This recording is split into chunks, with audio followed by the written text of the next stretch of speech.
Kandagawa Jet Girls.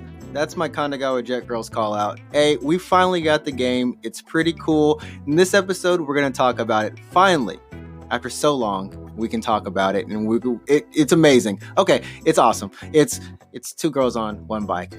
Everything we wanted and more. And plus, Idolmaster, we have some news about that. We also have news about Digimon. Yeah, Digimon reboot is coming up, which is kind of cool. And we go back. Me and Alex go way back, 9 years back into our memories, and we talk about the earthquake that happened in Japan. Turns out we were here at the same time, and it's a pretty good episode, everyone. I think you're really going to like it, so stay tuned, enjoy it, and as always, thanks for listening.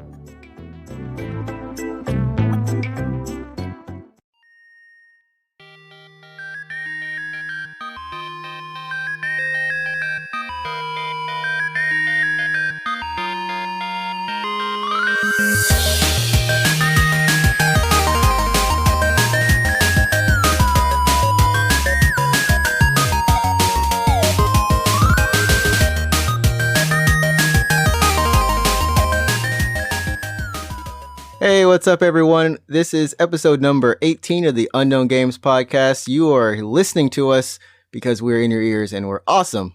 And we're a podcast about video games. And by we, I mean myself, Adrian, and of course, my co-host, Alex. What's up? I'm Alex. I really should just sound clip you into there every episode. What's up? I'm Alex. What's up? I'm Alex. Yeah. See, I'm hoping for more variation, but it's just along the lines. One day. I'll give you a demo tape. It's just like 1 hour of me saying that in different intonations. I don't know if I want a demo tape unless we're going to sell it to somebody. Oh, we should do that. You know how like VTubers are kind of exploding in Japan right now? Yeah. A lot of them are just like selling voice clips. So you can buy a voice clip of your favorite VTuber saying something like, oh, good morning, or like welcome home, or something like that. So you can like use that. I don't know, to give yourself a little motivation during the day. Like they're just selling voice clips. Just selling those voice clips. Well, everyone, if you don't know, if you're joining us, we are a podcast about games. Specifically, we're based out in Japan. That's where we record. And yeah, we like to give a little Japanese culture take to the show as well. Give our little take there. And yeah, games in Japan. I think that I covered everything. Sure, yeah. Yeah. So thanks as always. If you're listening to us on Anchor or wherever you are, awesome. Thank you so much. And remember, spread the word. We love you guys and girls. There we go. Today we have, I don't know, it's a pretty good show. I gotta say, I've been playing some Kandagawa Jet Girls. Finally, we've got that. We're able to talk about that. We've got some other things in the Japanese culture life section, Digimon, and we have a question from one of our fans on Twitter. So that's going to happen. And then after that, we're going to go into a break and come back with some news because I love news. Do you really? I actually do. Like, I was a journalism major. Oh. Okay. See? That's that one up right there. But yeah, anyways, I got to start with Kandagawa Jet Girls because we've talked about this for the past 3 months. Like 2 months. Yeah, something like that. I mean, I don't know why I bought this game other than to be loyal to the podcast. And first of all, I've actually never played a Senran Kakura game. Sure, okay. And you didn't play the other other game from the series. It was like Valkyrie Drive, I think it was called, on the Vita. You didn't play that one, right? I didn't play that one either. Okay. So from Kandagawa Jet Girls, it's literally just a game about two girls on a bike in high school. So jet racing. 2 girls, one. Yeah, it's 2 girls, one bike then. 2 girls, one bike, just like we talked about in November. Like, this is how long this has been going on. We've been hyping this game up. And it's fun. I have to say, I've actually gone through about the first couple of little story chapters, and it's in typical anime fashion. The game is just like, how do you say, like 2 girls talking on a screen, basically. And right. Then, okay. Yeah, and then proceed to race. So how you said it's good, but tell me, how does the game work? How do the races work? How does it work with 2 girls on one bike? How does it work with 2 girls on one bike? Well, that's a good question. So, like, of course, you can start the story mode. There is an online option. I haven't tried it yet. It's up to like 4 players, but essentially, yeah, you go into the story mode, and there's the main story, which follows your 2 girls. Like you'll see on the cover, there's 2 girls from Asakasa High School, if I remember. Okay. And then there's like 7 other high schools, and you'll run into them, and then you'll race them essentially, and the story proceeds. So you're just trying to be the number 1 school, like racing school in the country, jet ski racing or whatever. Okay. But the variety of cast of girls, and this is what I like the most, is like we have like for some reason like ninja girls. I have no clue why. We have the preppy upschool, princessy like girls. We have the tsundere girls. We also have like the California East Coast High School? Some just random foreigners that Wait, are in what? Japan. California Yes. East Coast? I don't know. It's like I think it might just be California Coast High School. Okay. But these girls are just like, oh no, I don't know why. This is mine. Like it's just like, so it's like bad English. It's bad English. It's Okay. great though. It's great bad English. We have the other girl. There's like one girl who just pulls a rice ball out of her pocket and starts eating during the cutscene. I'm like, what? Her name is Manpuku. So she's just. Yeah. I see. Yeah, she's a full stomach all the time. But yeah, the cast is fun. The story, like little sections, they go by pretty quick, but they're enjoyable. So the actual racing part of the game is pretty simple. It's just like if you played like Wave Race 64 or Jet Moto or something like that. Imagine that, but without any of the actual waves in the water. There's no waves. The water's just flat. So despite the fact that it's on a river, there's no bumps or anything? Like it's just a straight track? It's just a straight track. So it feels like you're driving on pavement then.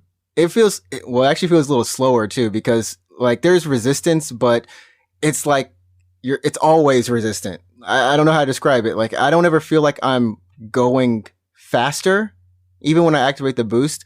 Like I know I'm going faster, but I don't feel it so much. So the sense of speed is kind of lacking. And just like in Mario Kart, you do have your power-up weapons that you can shoot.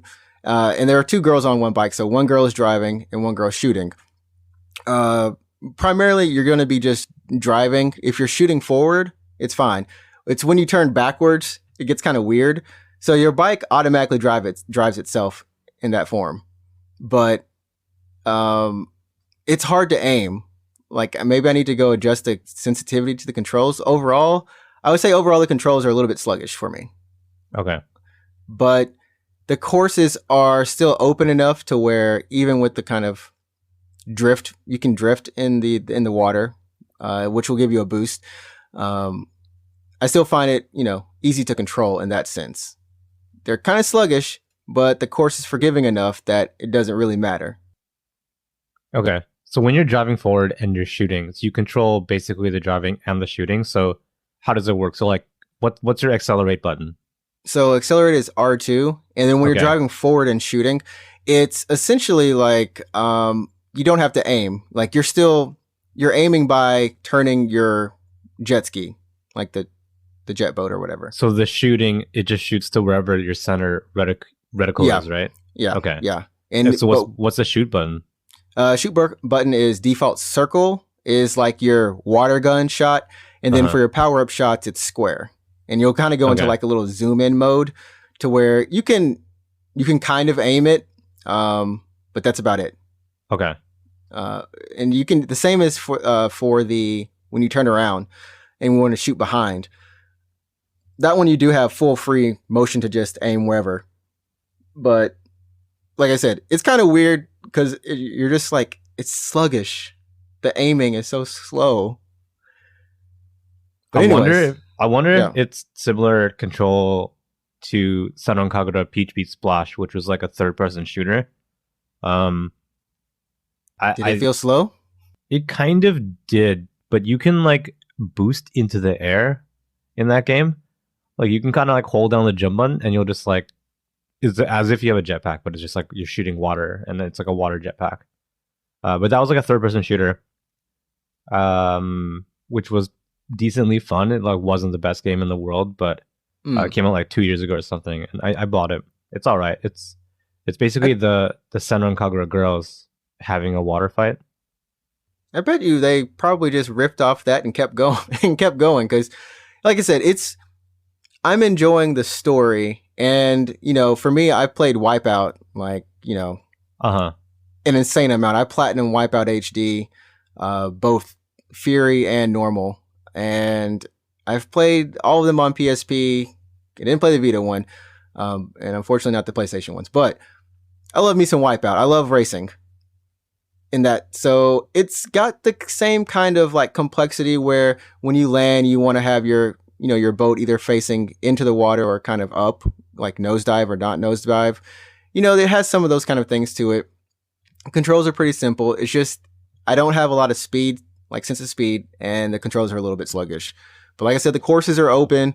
It's very bright graphically wise, like bright as in like lots of light colors, and it's like colorful, right? Yeah, it's colorful. So overall, like I don't think you're ever going to get stuck in like, oh man, this game is just kind of like I can't play it in bite sizes, or I can play it long times, whatever. It's just fun. It's just pure fun, and the girls are funny.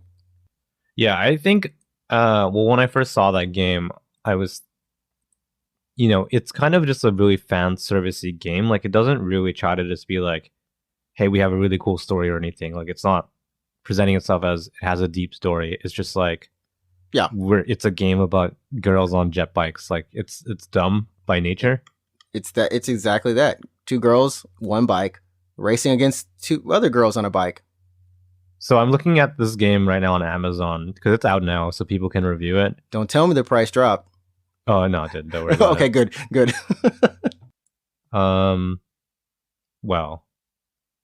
Well. Oh, it better be 7,000 still. It better be $70. It's at least 7,000. So don't worry about it. Okay. Whew. I bought it launch day. Yeah, you did buy it launch day. So it has 3 out of 5 stars, which basically tells me that it's like a it's a good game. It's okay. It's an alright game. It's a game. You will like it. It's an alright game. It's okay. Yeah. It's okay. If it had like 1 star, I would be like, oh, something's wrong. If it had like 5 stars, I'd be like, but really though? Something, yeah. 5. If it had 5, because like when you look at the game, you're gonna just say like, oh, it looks like honestly, it should be on Switch or Vita. I'm 100%. It should be on a Switch or a Vita, and it should be $40. Oh, instead of 7,000 yen. Instead of full price 67,000 yen or whatever. Yeah, it should be a $40 game, and on a Vita or Switch. Well, I played Senran Kagura on the Vita, and it's fine. It's perfectly serviceable. But on PS4 and on PC, it has a higher frame rate, which is just, I think it's just better. It's more conducive to a smoother gameplay experience, especially with Senran Kagura. If you haven't played those games, by the way, check them out. You can get them on sale every now and then. You don't even need to get like. Are they actually good though? They're basically just beat 'em ups, right? Oh, well, kind of, but they're dumb, fun beat 'em ups in the same way that this is dumb, fun jet ski racing. That came out in the winter. Well, the last Senran Kagura game came out. That came out was like a remake of the first one on 3DS. Okay, but you don't even need to get the newest one. Like, just pick up one of the older ones that came out like 5 years ago. You can get like Shinobi Versus or something like that. Not even the newest one. Just pick it up on sale. And give it a little bit of a playthrough. You'll probably like it. It's exactly what it is. It's just like dumb, beat 'em up fun. It's really fan servicey. It doesn't hide that. It's just like in your face. But I think that's what makes it kind of what it is. You know what I mean? Yeah. And I think like even for Kandagawa Jet Girls, I don't actually feel a lot of the fan service part so far. Like yeah, they all have big breasts, but they're not oversized, and they're okay. I mean, they're not oversized, I guess. They're not overflowing. But Senran Kagura is totally... No, because you'll like punch their clothes off. Yeah. But see, that's the thing about this one. Like, you just break shields. You don't actually like break their clothes off. So they're fully clothed in their racing attire. That's good. Which isn't skimpy. It's amazing. Only some of them are kind of skimpy. But yeah. But anyways, I'm just saying, if you want to check out the Senran Kagura games, just give them a look. They're decently fun. I enjoyed my time with them. They're just they're beat 'em ups, but they're pretty fun to play. The combat gets kind of like Repetitive? maybe a little repetitive, but just like doing these super long combos, and your counter gets into the hundreds. You're just like, oh yeah, that's fun. Like, I like doing that. You just feel like you're more powerful than you really are in real life. Anyways, that's good. Yeah. So that's I'm gonna keep playing it. Like I said, I want to actually platinum this game. Look, we've hyped it up so much, and like even for me, like I'm enjoying it. So I'm gonna keep at it.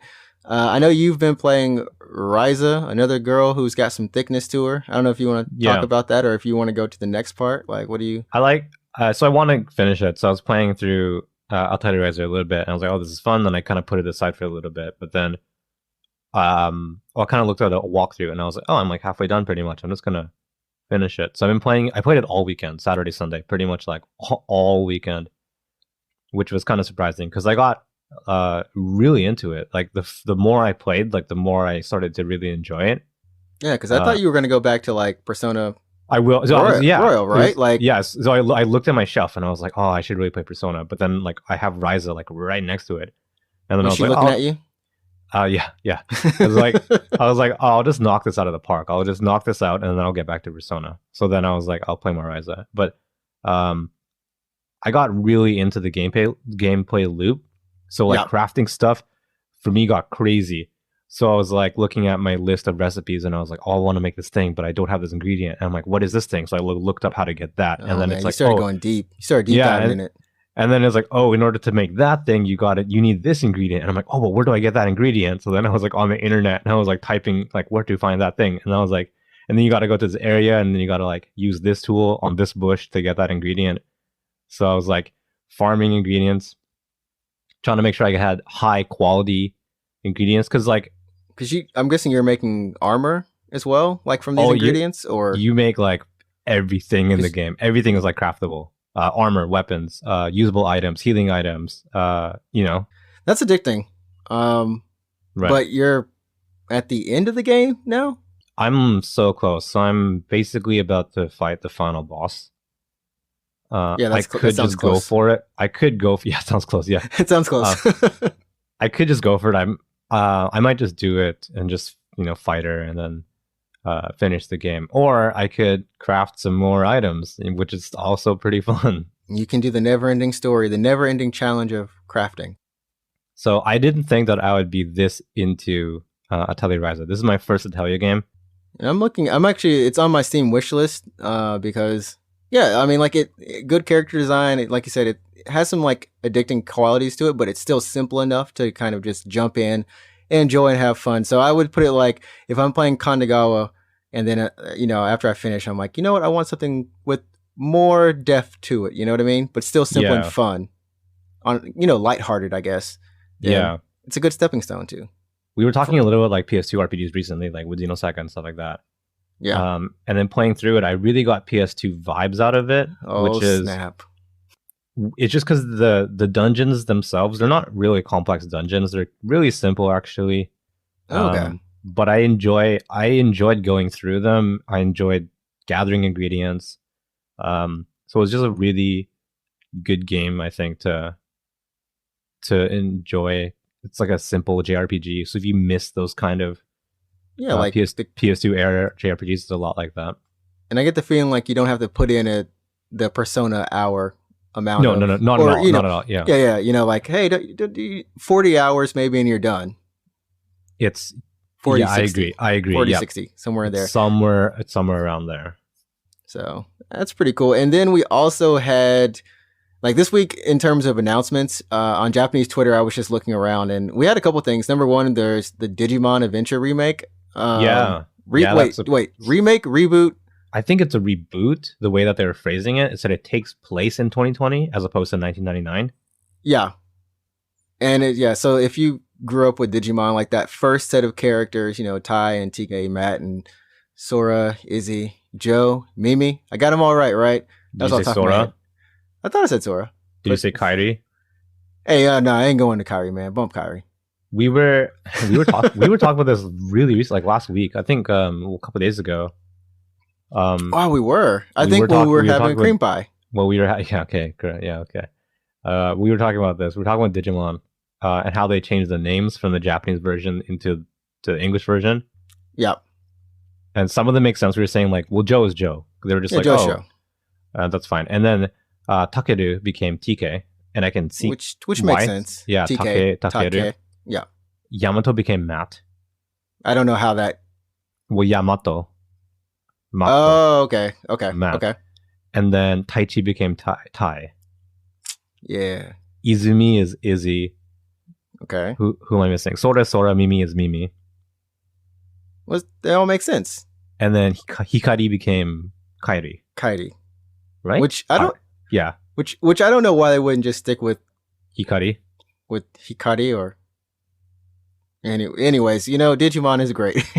Digimon is great. It's like where I just trail off. Well, Digimon is great. I mean, no, seriously, like Pokemon was that series where it was just like, it was fun. Pokemon was wholesome, but Digimon, they could talk. That was the thing. Digimon could talk.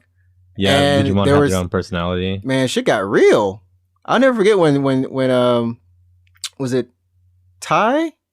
I'm getting it right? Yeah, Tai like forced Agumon to evolve. Yeah, and it was Skull Greymon. I was like, oh my goodness, that's like, jeez. And he was just like, look, man, I'm sorry, I'll never do that again. I'm sorry for mistreating you. Yeah. And I remember, and when they come back to the real world, and they're in Odaiba, which is an actual place in Tokyo, by the way, if you guys want to visit. Yep. So they're in Odaiba, and then there's a Ferris wheel in Palatown, which is also actually there. Yep. And then at the Hour of the Beast, it was 666. What was his name? Myotismon? Yeah, digivolved into like whatever. Venomyotismon, I think. Yeah. and then they fought. They had the huge battle in Odaiba, and I was like, oh man, that's so cool.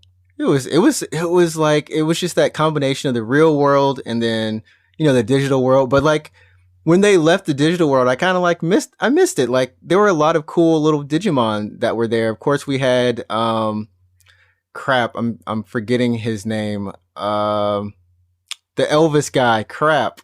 Oh, Edamon. Yeah. Edamon was stupid. Leomon was Leomon is a G. Every series he's in, he's a G. Yeah, Leomon. So they're doing a reboot of Digimon Adventure, which is, I think, right off the heels of the Digimon Adventure movies. Which this is going to be the final one coming up. So I was a little surprised because the Digimon Adventure movies project was started as a 20th anniversary for Digimon Adventure. Because it's just like, oh, what happened to those characters that you loved so much as a kid? We'll make movies about them. We'll finish off their saga, their story. This is it. And then the last Digimon Adventure movie's coming out. And then I was like, oh, this is it. This is, goodbye Digimon Adventure. Thank you so much. I enjoyed it as a kid. Now I enjoy it as an adult. It's done. And then they're like, surprise. Digimon Adventure's back. We're back for more money. Surprise, everybody. Yeah, back for more money. So this is going to be on the Sunday morning block right before One Piece. So it's going to be at 9 a.m. on Sundays. So basically, I'll never watch it because I'll never be awake. I can record I'm awake. But I'm like the only one who's awake at this time. Like I used to watch Power Rangers and Kamen Rider here in Japan. Like, and that's at 8 and 8:30. And then woke up? Yeah, man, dude. And then and Purikure. Yo, Purikure goes hard. God. I don't care what anyone says. I'm dead to the world. So yeah, that's happening. We also had like Idolmasters coming back, which I don't think anyone really expected. Is it the 15th anniversary? The first one was an Xbox 360, and that was when I was still in high school, actually. So that would have been 15, yeah. Yeah. And the whole big thing about this is not now, to age myself, but yeah. Well, we know that you're at least 15 years older now than what you were. Yeah, when the game came out. right. But yeah, it's like, it's cool. I guess like for me, I'm not an Idolmaster fan, but I know there are a lot of people, and like for the longest time, I've just been on mobile, cell phone. It's just a rhythm recently, game. Yeah. So it started on the 360. Like 1 and 2 were 360, and then a couple of them were on PS3, and then they're just like mobile's where the money's at, and it was all mobile. They weren't lying. Yeah, they made some money. But now they're back on console, which I think is a big deal. So it's going to be on the PS4. It's going to be on Steam, surprisingly, PC. Yeah, PC.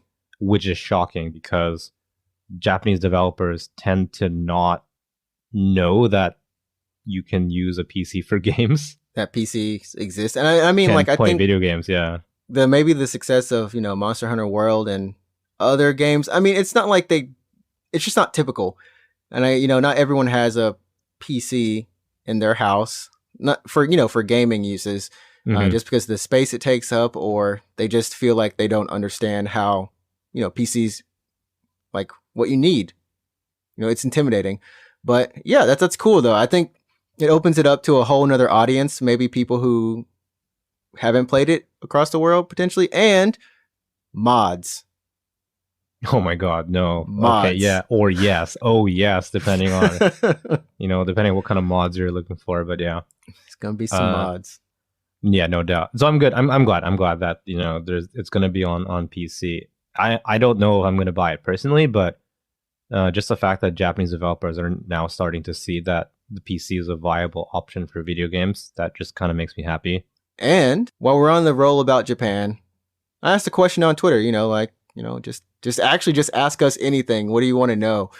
And luckily we had a really cool person answer us on Twitter. Chibi J, if you guys don't know, Chibi J also has her own podcast where she talks about anime and her growing as an otaku.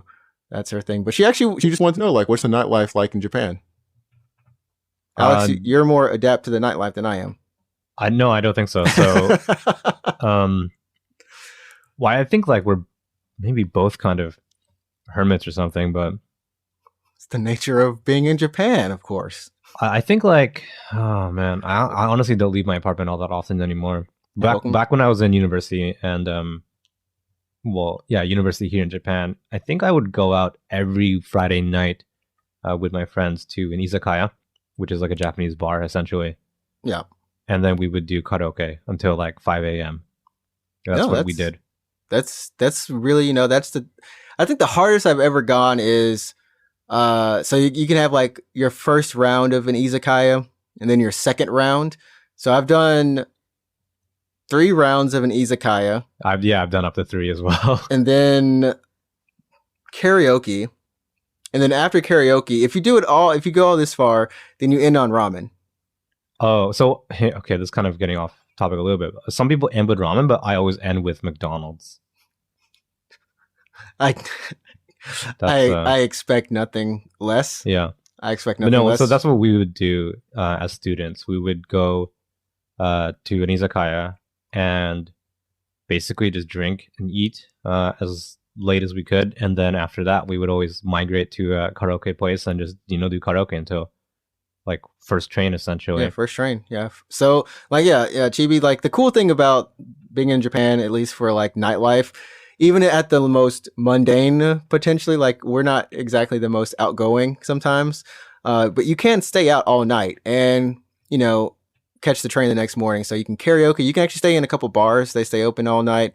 I've done that once or twice, and that okay, wow, that's a lot of fun. I've actually done bar hopping. They have like some little dive bars. There's a place in Asakusa, and we actually went there, I think maybe last year. But it's just a whole row of bars that are you just dive bomb them. You just go in one and jump to the next and jump to the next, and it's just a whole road of them. So that's pretty cool. If you want to do that in Asakusa. And club life, I don't think I've ever been. No, I've been to one Japanese club. Yeah, me too, man. I've been to one club. Where was it? Where was that club? My club was in my, I'm calling it my hometown. This isn't my hometown, but here in Chiba, so it wasn't exactly popping. You went to a club in Chiba? I went to a club in Chiba, yo. I didn't even know Chiba had clubs. Like, where was this? Like a abandoned warehouse? Like, what? It was in the quote unquote our red light district. So the place where all the kabajos are. I've never been to a kabakura place before. I've been to a snack bar. Neither.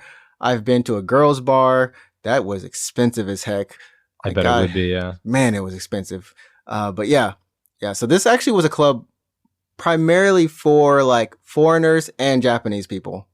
Oh, I see. For those kind of people. Okay. For those kind of people. There was another club where it was just like literally like an expatriate guy just ran the bar. And it was pretty cool. Like that place was pretty cool. They served really good food. But they were both small. I've never been to like big one. Like a big one. I don't know what. Have you? What was your club? Yeah, so I went to a club in Shibuya. Sorry, yeah, in Shibuya. Oh snap! You went So to the big boys. This is the first and only time that I've been to a club in Japan, and I love this story because it shows just what kind of person I am. So this is university. I'm going with a bunch of friends from uni, and so it's a club in Shibuya, and we're at this point we're in our early 20s, so we're drinking a lot. We're just being university kids, and at this it's like 2 a.m., 3 a.m., and a lot is happening. A lot of us are drunk, just like university relationship drama going on in the club at that point. And so I go over to my friend, and this is a club, so it's really loud, obviously, right? Yeah. So this is the morning of, I guess, that the 3DS launched in Japan. This is so I go to my friend. We're in a club. Everyone's drunk except for me. And I like yell into his ear, and I'm like, the 3DS is coming out this morning. Oh my! You want to get one? He's like, let's bounce, dude. There's so many so many things you could have whispered, like, yo man, that's a girl over there, man. Yeah. You like, nah man, this 3DS is coming out. We're in a club, and everyone's drunk, and we're all young, early 20s. I'm just like, let's go buy a 3DS. Oh my word! Like, so we left the club. It's 4 a.m, and then we're just like, and you stood outside for an entire 6 hours. We're in Shibuya, right? So we like walk. We like walk to the nearest like electronics store to get in line for a 3DS, and then I bought one. End of story. At least you got something out of it. Like, I still have it. I still have that 3DS, the original launch, 3DS, the black one, the Cosmic Black or whatever it was. I went to the crap. What was it? Like, Nintendo used to do I don't know if they did it for just only 2 years or 1 year, or but they had an event in Makuhari for the 3DS before it came out. Was it Nintendo World? Is that what they called it? Oh, Nintendo World ended way long ago. Yeah. So I went to I think either the last one before they stopped or the one before that. And so like I got to see Iwata on stage. Oh, like, did you? Yeah. Like he was talking, and I was like in the audience, like listening to him talk about the 3DS. I played the 3DS before it came out. It was a lot of fun. That's when I learned that the Nintendo companions are the nicest. Like, they're just so nice. Oh, the girls. With the girls, yeah. They just wait. Are you thinking of Space World was their old event, but they stopped doing Space World, I think, before we had even moved to Japan. It was in 2010, I think. 2010, 2011. I don't know. Okay, but yeah, so you went to an event, sorry. And I went to an event. And it was a 3DS. Yeah, and the companion they were all very nice. It was really nice. I just felt like they were all like, no offense, but they were just like so nice. I don't want to dig myself in any holes. I'm a nice person too. You know what? There was something called Nintendo World in 2011 from January 8th to 10th, and they showed the 3DS. Yep. That's where I was. Wait, so we were in Japan at the same time, I guess, then? Yeah, we had to be. But we didn't know each other.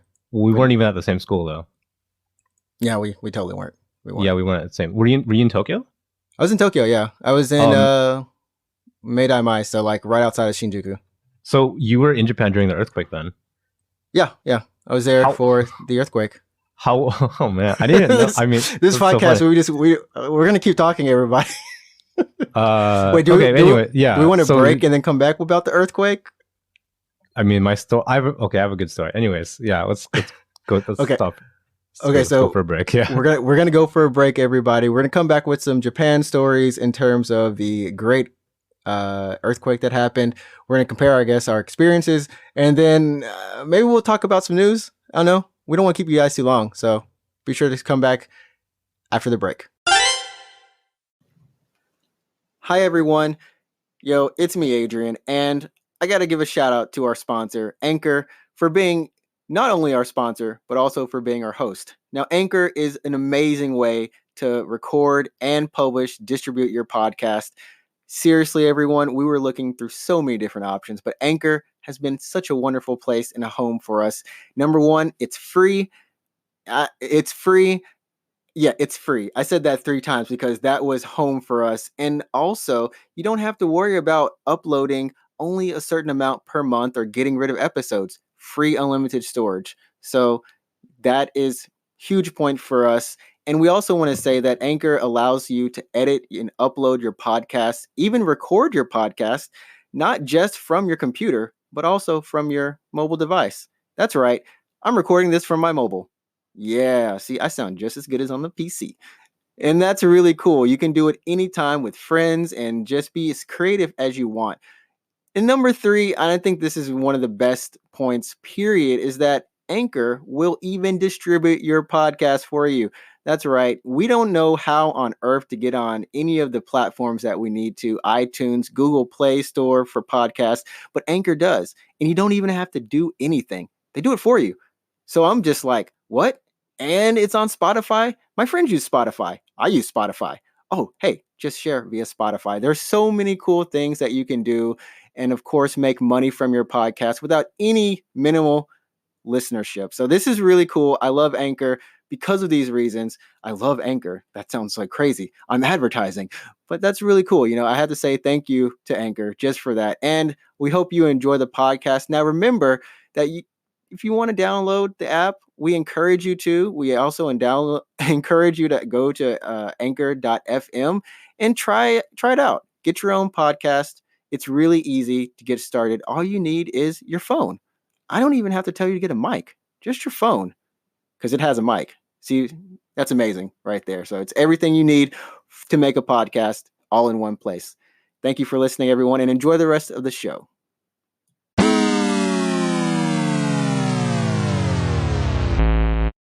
All right, we're back. One day I'm really going to change the Anchor sponsorship. It'll still be about Anchor. To the random one, be like, yo, with your boy Adrian, you think of starting a podcast? Don't let your dreams be dreams. Hey, man, today. I have encouraged 2 people to start a podcast. It is working. Using Anchor? Using Anchor, yeah. Oh, nice. I am good at sales. That's what my first job should have been, is what they told me. Then I said, no, I'm coming to Japan. So we're going to continue talking about Japan where we left off, about the earthquake. So yeah, what happened for you? Like, what was up? Yeah, so I was in Japan during the earthquake, and I remember it it was big, obviously. Obviously, yeah, it was really big. And then everyone started to panic, so people started to buy up all the food. So all the cup ramen, all the bread, all the water. Basically, eggs, milk. Basically anything that can hold, the freshness for a little bit, people were buying them in droves to stock up. Yeah. So I didn't know. I mean, I'm from a country where we just don't have earthquakes. I didn't really know what to do, right? Kind of panic about an earthquake. So I was in my dorm. Earthquake hits. I'm like, wow, that was crazy, guys. What a big earthquake. And I was watching the news. I was like, oh my God, that was really a big earthquake. So it's like 6:37 at night. I'm starting to get hungry. I'm like, hey, I'm going to go grab some food. I'm going to go to the convenience store and just get a bento or something like that. Please tell me you got the exact same thing I got. No, probably not. I go to a Lawson because that was the closest one from my dorm. And then the shelves are empty. The shelves are bare, completely gone. Nothing to buy. And I was like, oh my God, what am I going to eat? All the cup ramen is gone. All the bentos are gone. All the breads are gone, like the sandwiches they have that are prepackaged. Yeah. The only thing that I could find to put in my mouth was dessert. Just like, because no one apparently wanted, to stock up on cake. So I ended up walking out of there. I got cake. Okay, I'm hungry. I'm going to get this cake. And then I'm like, well, I need a drink. I need something to no water. Hydrate myself, right? No water, no Aquarius, no Pocari Sweat, no sports drink, no nothing, not even like Coke or anything like that. Yeah. The only thing that I could find that wasn't sold out was alcohol. So I'm like, all right, better get some booze. So my dinner that night was cake and a highball. And I'll never forget that. Oh man, I know for me, so like Alex was saying, I'm from the US, Alex is from Canada, but we're not earthquakes don't happen. They just don't. Not often, at least. Not often. And if they do, we don't feel them. So like, I get to Japan and, at this point, almost a year into it, you're kind of like, okay, I've felt an earthquake. I know what's happening. So I remember that day, me and my roommate, we were playing Marvel vs. Capcom 3 and doing some combos. It was a lot of fun. We're having fun. Then all of a sudden the earthquake happens. And at first we're like, okay, it's just an earthquake, but we stopped playing. And then it went from like, and this is kind of how you gauge earthquakes in Japan, like how long they go. It's like how long it was. Yeah. That was one thing. It was like, man, this is really long. And then the other thing was, instead of the normal side to side motion, there was an up down, like vertical shake as well. And at that point we're like, oh crap, we need to get underneath the table. So we get underneath the table, and then I'll never forget this. I was just like, oh snap, my PS3. I go up, disconnect the PS3, put it under the table with me. You're like saving it like it was a child. I'm saving it like it was my child. And we turned the TV on, and my friend was like, that was a crazy earthquake. I wish it would have been worse. And then he turns the TV on. He's like, oh gosh. Oh, it was bad. It was bad. So like Tokyo was, and like the same thing happened to us. We tried to go different places to eat. All I could find were a bag of chips, and we already had alcohol stocked in our dorm. So yeah, I had a bag of chips and alcohol. It's very similar. Very similar. Very similar. It was freaky because like when you go in, there's nothing there, and you're like, how do I prepare? What am I supposed to do? And you don't know. And then like after that, a lot of other countries started, like I know China, I think France, a lot of countries were like, all right, everyone, if you're abroad now, it's time to come back, because there was the whole nuclear... I got pulled back. Did you get pulled back? Yeah, I got pulled back, but I left all my luggage here because I wanted to come back. Yeah, me too. Because like the school, it was like, Japan is a no-fly zone right now. Like you can't come back to Japan. And so my school was in America was like, we don't know if you're going to be able to go back. I'm like, well, I left my stuff there. Everything, all of it. I need to go back. I left my stuff too, yeah. So my exchange program also got canceled, and I came back to Canada for like 2 weeks. Yeah. And then they're like, we're going to see the situation, see if you can come back. And I had to explain to them, and I was like, all that bad stuff you're seeing, all the nuclear or whatever, it's not Tokyo. Near me. That's not Tokyo. I live in Tokyo. My stuff is fine. I'm totally fine. Yeah. And it's like, I want to go back. Please let me go back. Yeah. So I got canceled. I got canceled as well. But then just like you, actually, I left my stuff. I left my stuff in my dorm. So I was like walking out the door, and I talked to my dorm. I don't know how to say this in English. Like the dorm head, I guess. Like I don't know what to call it either anymore. Yeah, we forgot English. Ryocho, right? The dorm master, I guess, or what, I don't know. I'm walking out the door. I'm just like, I'll be back. I'll be back. And then, and I mean, like the thing is there were so many people that didn't come back. We had 100 and something people, and only 30 of us came back. Mm-hmm. And I think I came back in April because like the semester started a little bit later. Of course, I went to Texas. Friend of the show, Rivar, he was on one of the episodes. I stayed at his place. And it was just kind of a crazy ordeal. I remember the power was out for a lot of places, or in Tokyo, there was different, what do you call it? Sections of Tokyo. The wards, right? Yeah. The wards were the cities as well. Yeah. Yeah. We're alternating. So like maybe it was like Monday or Thursday, you wouldn't have power from the, 7 PM throughout the night. Yeah. So you were living in the wards at the time? I wasn't in the ward, so like my place wasn't affected by the power conservation thing. Yeah. But the town, all the street lights were gone. Like they just didn't turn them on after 7, 8 or so. Like everything. So it was like a ghost town. No one was out on the streets, and so me and my friend, we were just playing Dead Nation the entire time. We played Dead Nation to death, but it was just freaky with all the aftershocks. And then there's so many aftershocks for the longest time. Even now, like if I lay down, like sometimes if I just feel like it, I'll feel like I'm having an aftershock. It's aftershocks. Weird. There's so many aftershocks after that earthquake, but you probably don't even remember. But before the earthquake, train stations were bright as heck. The trains themselves were bright. There were so many lights on in stations and the train. And then after the earthquake, they're like, oh, we're saving power. So they turned off like half the lights. Yeah. And then After that, I think they just never brought the lights back up to full brightness. They just left them because they're like, oh, this is actually bright enough. We realized, so they kind of just left them bright where they are now. It was definitely an experience, and like I'd say, it felt like everything turned into a ghost town, and that was almost freakier than the earthquake and the government telling us not to worry, everything's okay, and then the next day something happening and explosions, and like, you sure it's okay?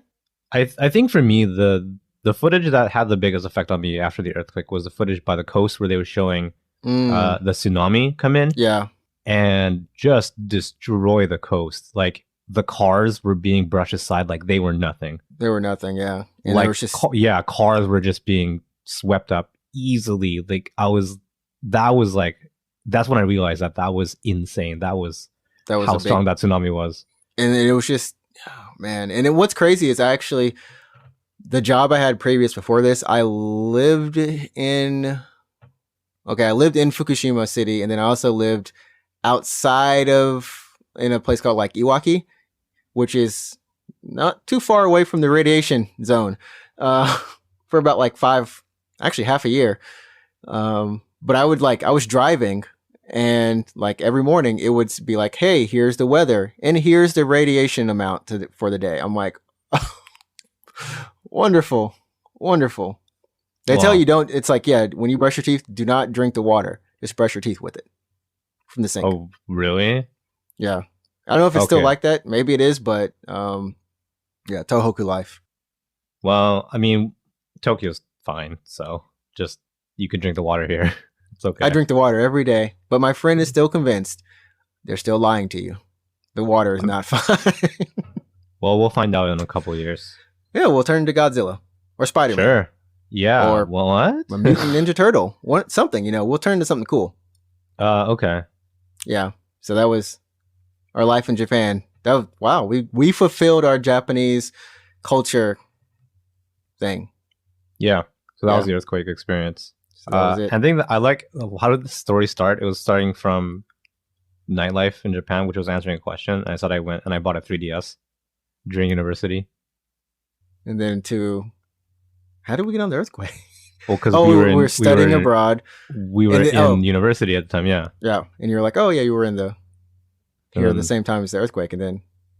Yeah. Anyways, so let's get on with the news. Yeah, so we're gonna move on. We have to the news. We've got oh gosh, we're like out of order-ish, but no, delays. We had a couple delays since the last podcast. Big delays, actually. We've had Cyberpunk get pushed back from April to September. We had Final Fantasy VII Remake get pushed back from March to April. I still think I'm glad that happened. They all moved. Dying Light is definitely delayed. Dying Light 2. Marvel Avengers and Iron Man VR also got delayed. And of course, earlier this year we had Last of Us 2 get delayed to May 29th. We were talking about that because they were like, hey guys, it's Last of Us, here's the release date. And then like a week later, they're like, actually, that's not the release date. That's not the release date. Yeah, like, ignore us. Yeah. So the good thing is that all these games are now spread out. They're not clumped together in the first 3 months or first 5 months of the year as much. But it's definitely been something like delays. We're used to them. I don't think it's odd for a game to have, an initial delay anymore. Right. I think the reason they're giving is just quality. Like, we need extra shine. So they said FF7, we need the month. Cyberpunk, like, it's good, but we want it to be perfect. Right. I don't know about the other games because I'm not really following them all that often or all too much, but at least for me, those are the games that I'm following the most. Right. I feel like if there's a game that could have used a delay, that would have been Jedi Fallen Order. But they had to get that out before the movie too. Yeah, I feel like they were under intense pressure to get that out because of the movie, because of Star Wars, right? Yeah. To ride off the hype so they can kind of cross-promote each other. But, I'm looking forward to FF7 the most, so I just got to wait an extra 4 weeks. But I think once I get my hands on it, I'll really enjoy it. From what I've seen of the leaked footage, it looks really good. It looks like a game that I would just really enjoy. I think the good thing is that what they said is true and they haven't changed it, it's still going to be like a 60 hour game. So similar to Ryza. You're going to be able to just the length of an RPG. Yeah, you're going to be able to go through and enjoy it. I think that's a relief. For me, that's a relief. Just knowing that I can kind of go through and not worry about 100 hours. But hey, as long as the quality is good, I think people are going to be, they'll forget about it. But then comes the day one patch. Will there be a day one patch? I mean, there might be, because they might do the thing they did with Kingdom Hearts, where to prevent leaks, they patched in like the ending or something. Oh, okay. For Kingdom Hearts 3. So if you just have the disc and you like leaked it, you played it or whatever before launch, like you wouldn't get, I think, the full ending. They patched in the ending on day one. I could see them doing that for this one as well. Even though there's no ending. There's no ending. What are we talking about? Yeah, and we've also we know the story. We basically know what happens. So Cloud fights Sephiroth in whatever it is in the Northern Crater, and then that's it. That's it. End of story. We know how it ends, right? But the fact that we have Midgar as a full game this time around, that's cool. It does change things up a little bit. I don't know if Yuffie and Vincent and Sid are going to make an appearance. Because as we know, they're not in Midgar in the original game. So they're either going to have to rewrite them in. So Vincent's just like, hey, what's up? I'm chilling somewhere, just chilling on top of a building, in a bar or something, right? So you have to write them in, or we're not going to see them. But that also means for several years probably. But that also means we get a full game of Aerith, which is great because she looks really good in this game. She looks really good. You know what? I've even been playing Crisis Core. I need to go back and play it again, continue a little bit more. But she looks good in that game too. Is there something about Aerith that I just didn't know? I had a thing for her or something. I was always a Tifa person. But I don't know, man. I think Tifa also looks really good in the remake as well. I don't know. Aerith got it going on, man. They haven't revealed, the redesigns for Yuffie and Vincent and Sid, right? Yeah, they haven't. And you know what? Honestly, I could see them just holding them back until the next game to make have something worth promoting. If they just put them in this game, then we're just gonna be like, hey, give us a story. That's it. I really don't want them to spread out the games too much, because I don't know, man. It's gonna come out in April, and then the PS5 will come out in October or whatever.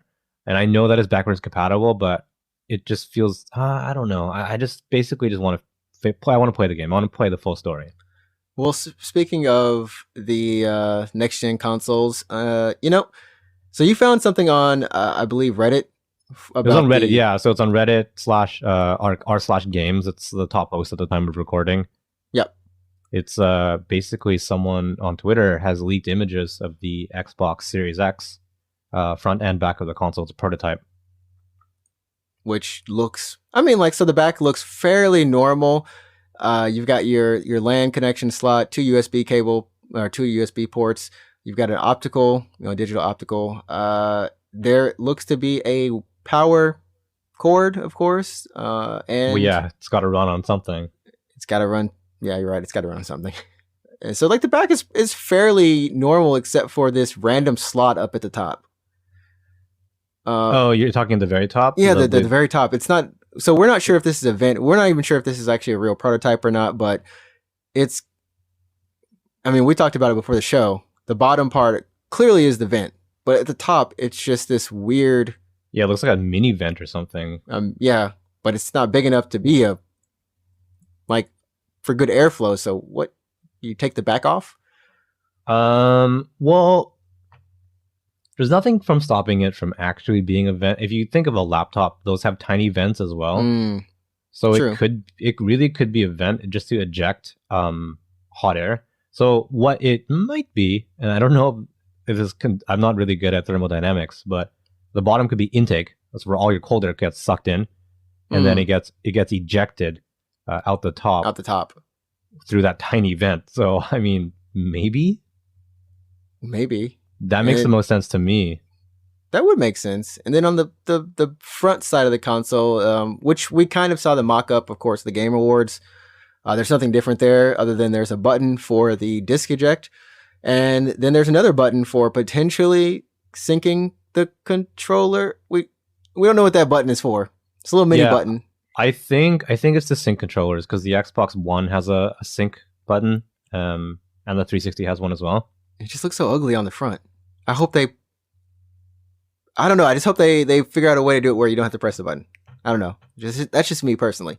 I want the front smooth because there's just like a USB port, like one on the front, and then the disc. I love for it just to be that, or like a second. The USB. Slot looks really cool, by the way, because I like how the slot kind of it looks like it's cut into the design, kind of. Yeah. Like if you don't tell anyone that it's a disc slot, they might not immediately know that it's where you put the disc in. I mean, overall, it's a big box. Yeah, it's pretty rectangular. It's not as the shape of the PS5 dev kits. It's not a V. No. That's a wonderful thing. The more that I think about it, I actually do think that the bottom vents are air intake and the top vent is air exhaust because that's probably just how it cools itself efficiently. Yeah. I mean, I'm not. You've got more knowledge on PCs than me, but I think that's definitely. I think that's a good guess. Yeah, so that's happening, and of course, right now we have Apex, the Grand Soirée. If I can't say it, darn it, Grand. The French word, yeah. Soirée. There we go. Soirée. I don't know. Should call my French friend and be like, "How do we say this again?" Yeah. So that's going on now. We've done almost all of the events. We're halfway through them now. We're halfway through. What was the first event again? The first one was respawn on ring close, right? Yeah, respawn on ring close. I feel like there was one before that, but respawn on ring close. We also had the normal respawn. Crap. No, you're right. I feel like there's one more event before respawn on ring close. I can't tell if it was just that bad that I don't remember it or not. Third person. Yeah, you can look it up. I'm just gonna gush over third person. Everybody, Apex third person mode. I want Gold Rush Duos. Gold Rush Duos. You were excited about Gold Rush Duos too. Yeah. I mean, don't back off of it. Yeah, Gold Rush Duos, and then Live Die Live, which is respawn and ring close, and third person mode. And now, as the time of recording, we're doing Always Be Closing, which is the ring that just constantly closes. Which is pretty cool. Like overall, the best mode for me so far has been the third person mode, hands down. Just because it's completely different. Everything else was, Gold Rush Duos was duos but with gold weapons, aka Krabers. I know you love Chaos. I'm not a fan of Chaos as much. Yeah. If you love Chaos, I think that mode is amazing, and also always, the ring closing. Oh yeah, that's chaotic as heck. Oh, I love the final ring in the current mode. It's so crazy. It's like 4 teams converging into 1 point, and just you don't. 4 you're teams? Shooting. Well, like 6 teams or 7. They're just there. I played some crazy mode. I mean, I played earlier. I played last night. I played during my lunch break today, actually. And we got a win just in the short time that I played. But so Gold Rush Duos. My biggest issue with that is that I feel like they should have left Krabers, L-Stars, and Mastiffs. They should have left them in care packages. Maybe increase the drop rate of care packages, but just leave them in the care packages. Because I was expecting, like Gold Eva 8s, Gold Flatlines, G7s or whatever, right? Right. But then first, when I dropped in, and I was like, oh, let's do it. I was like, L-Star. I'm like, well, what? I can like akimbo L-Star. There's so many L-Stars. I'm like, why are there so many L-Stars? Yeah, and then it's like Kraber. And then so we got into a flow where like we would just kill a team, and then I would pick up their Kraber, and then you would just use that to kill another team and pick up their Kraber. Because you can't pick up ammo for Krabers. Right. So you would have like 12 shots or something, and then you would just 12, have to find another Kraber. That's that's pretty much what it was. So it's like if you didn't have the Kraber like starting out, you kind of hope that they just missed you. They don't hit you exactly. And that's it. Because if they do, the Kraber is not balanced to be that common of a drop. Yeah. And I know it's a special mode, and yeah, I know it's not balanced. It's purposely not balanced. It's supposed to be kind of crazy, and that's why it's fun. I know that, but that gun is just so powerful. It's too powerful. that mode. Maybe if you're gonna put the Kraber on the ground, they could have dropped the spawn rate a little bit. So or giving us better armor. I don't know. Like even the armor drop rate was kind of low too. So oh man, so yeah, like gold. Give us gold armor at least. If it's gonna be just all start gold. Yeah. Oh, dude, that would have been so hype. Like we all just start gold. You just start gold. Armor, yeah. That would have been kind of hype. That would have been better. That would have been better. So it's gold helmet, gold gold like chest plate or whatever it is. Gold backpack and what's the other one? Gold knockdown shield. Gold knockdown shield. Yeah, gold knockdown shield. That would have been way better. Just play gold. Play gold. Yeah. But overall, it's been a good experience, and I gotta say, Respawn, you've done like a really good job on keeping these events going back to back to back. I hope the team isn't getting burnt out. I hope, but they've just been like overall, they're fun events, and like I said, the third person mode was just so much fun for me because I like playing third person shooters. I came originally from SOCOM. That was like my first shooter, probably. Mm-hmm. So for me, I know it was making sense for you. I know you were like, it took some time to get used to it. It is kind of jank. It was weird. Yeah. So I was playing with you 2 nights ago, right? Yeah. The things that were not bugging me, but yeah, if you ran behind someone, your camera would suddenly clip into first person again. Yeah. You're like when you're inside their body, you're just first person. It was disorientating. So like I was like looking down a hill or something, and you just run behind me, and my camera would start freaking out. And I'm like, oh my god, what's happening? Then there's also when you're looting the bins, like they're offset a little bit. Yeah, so like it's just so weird. Jank. But you know what? I actually like the jank of that mode, which is it's so weird. It's like I love the jank part of it. But I'm also thinking like, you know what? I know they talked about doing Apex on mobile. I think last year, after it had gotten really successful, around close to season 2 starting. And I could totally see that if they want to bring it to mobile, I think third person, I think this works. Just fix everything. Please fix it. I think for me, it was kind of weird. Third person was weird because the way that I move is I crouch slide all the time. I crouch slide. Yeah. And then just seeing my character do that was like, yeah, they have to fix all the animations because it looks like they break their knees, and when you jump and do it again, it looks like they break their backs. Yeah, so I jump slide all the time, and just seeing that in third person was weird. Also, I couldn't hit anything. I was having a very hard time hitting everything. Yeah, hip fire is the best, and I was like, is this what Fortnite's like? But no, so I've been playing Always Be Closing, and I think that's my favorite so far because I just love the chaos. So last night we had a final ring where it closed completely, but we still won somehow, I think, because we self-res. Because everyone the ring is engulfing everyone. Yeah. I had another game last night as well where if you're not really paying attention, you don't really know. Well, you have to pay attention to where you're dropping in so you can see where the ring will be, like the final ring, and you can drop appropriately, right? Well, even on drop, they show you where the final ring is. Yeah, exactly. Yeah. But like you have to like drop appropriately essentially so you don't get engulfed because the ring doesn't start. The edge of the ring doesn't start from outside the map. It always starts like suddenly in it. The map will be cut off suddenly.